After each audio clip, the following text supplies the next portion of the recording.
Hello दोस्तों, नमस्कार। मैं उनके आप सभी का स्वागत करता हूं।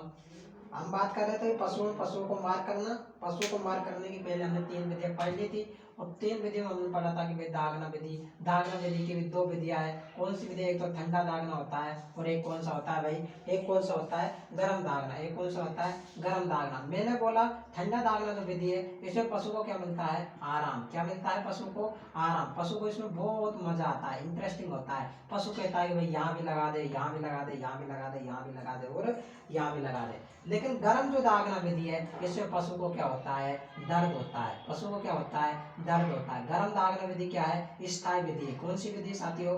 गर्म दागना विधि कौन सी विधि है? स्थायी विधि है। गर्म दागना विधि में क्या किया जाता है? लोहे की छड़ ली जाती है। एक लोहे की छड़ ली जाती है। लोहे की छड़ को क्या किया जाता है?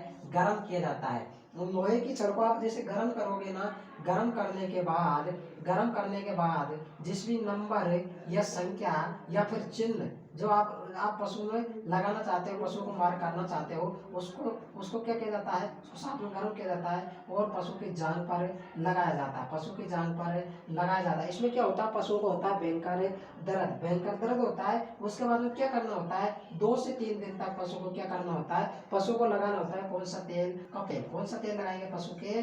कपूर का तेल लगाया जाता है। ये थी भाई अपनी गर्म दागना विधि।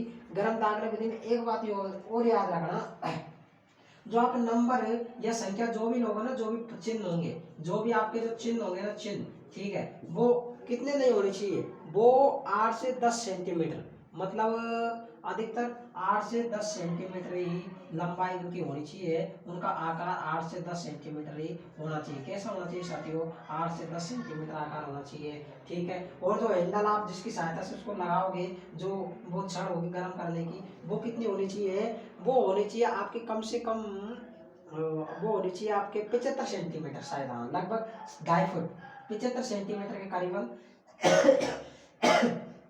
बहुत छड़ होनी चाहिए आपके 75 सेंटीमीटर के करीबन बहुत छड़ होनी चाहिए। ये थी भाई दागना विधि। पशु में स्थायी विधि है और स्थायी विधि में हमने बात कर ली दोनों विधि, ठंडा दागना और गर्म दागना।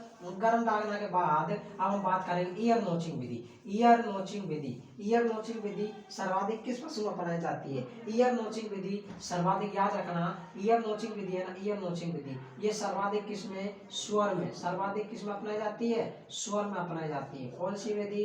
ईयर नोचिंग विधि। क्वेश्चन आया हुआ है, ध्यान रख लेना। सर्वाधिक कौन सी विधि अपनाई जाएगी? सुअर में। सर्वाधिक चौड़े कान वाले पशुओं में अपनाई जाती है। सर्वाधिक चौड़े कान वाले पशुओं में ये विधि अपनाई जाती है। सर्वाधिक जो चौड़े कान वाले जो पशु होते हैं, चौड़े कान वाले जो पशु होते हैं, उनमें ये विधि क्या की जाती है? अपनाई जाती है। कौन सी विधि? ईयर नोचिंग विधि। इसमें क्या किया जाता है? ईयर नोचिंग एक यंत्र होता है। जैसे मान लो ये यंत्र क्या है? ये ईयर नोचिंग है और ये सुअर का कान है। तो इसको इस यंत्र कान पर लगाया जाता है और बी आकार में शेप्स दिया जाता है। कौन से आकार में? बी आकार में। तो आपसे कभी पूछ लिया जाए कि ऐसी कौन सी विधि है जिसमें बी आकार में पशु को क्या किया जाता है? पशु को क्या किया जाता है? मार्क किया जाता है।